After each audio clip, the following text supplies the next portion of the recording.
Epístola de Paulo aos Romanos, capítulo 8. Portanto, agora nenhuma condenação há para os que estão em Cristo Jesus, que não andam segundo a carne, mas segundo o Espírito.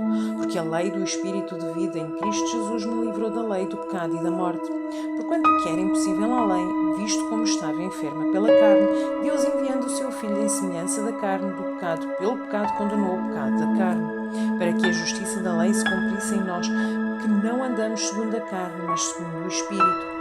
Porque os que são segundo a carne inclinam-se para as coisas da carne, mas os que são segundo o Espírito, para as coisas do Espírito. Porque a inclinação da carne é morte, mas a inclinação do Espírito é vida e paz. Porquanto a inclinação da carne é inimizade contra Deus, pois não é sujeita à lei de Deus, nem é em verdade o que pode ser. Portanto, os que estão em carne não podem agradar a Deus.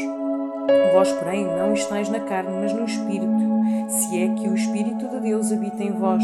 Mas se alguém não tem o Espírito de Cristo, esse tal não é dele. E se Cristo está em vós, o corpo, na verdade, está morto por causa do pecado, mas o Espírito vive por causa da justiça. E se o Espírito daquele que dentre os mortos ressuscitou a Jesus habita em vós, aquele que dentre os mortos ressuscitou a Cristo também vivificará os vossos corpos mortais pelo seu Espírito que em vós habita.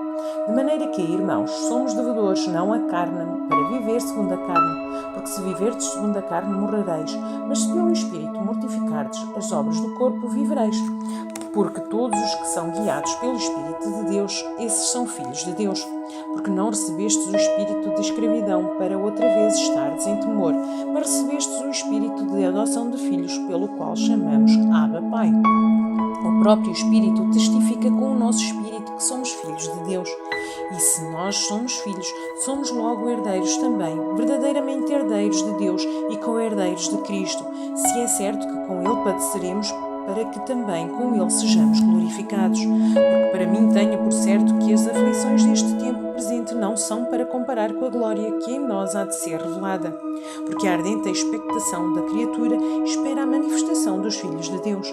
Porque a criação ficou sujeita à vaidade, não por sua vontade, mas por causa do que a sujeitou, na esperança de que também a nossa criatura seja libertada da servidão da corrupção para a liberdade da glória dos filhos de Deus. Porque sabemos que toda a criação geme e está juntamente com dores de parto até agora. E não só ela, mas nós mesmos que temos as primícias do Espírito, também gememos em nós mesmos, esperando a adoção, a saber, a redenção do nosso corpo. Porque em esperança fomos salvos. Ora, a esperança que se vê não é esperança, porque o que há, alguém vê, como também o esperará. Mas se esperarmos o que não vemos, com paciência o esperamos.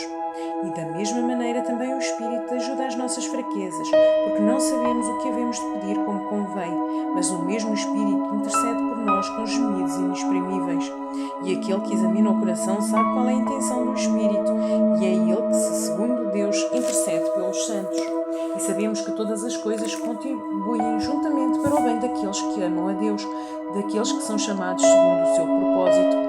Porque os que dantes conheceu também, os predestinou para serem conformes à imagem de seu Filho, a fim de que ele seja o primogênito entre muitos irmãos.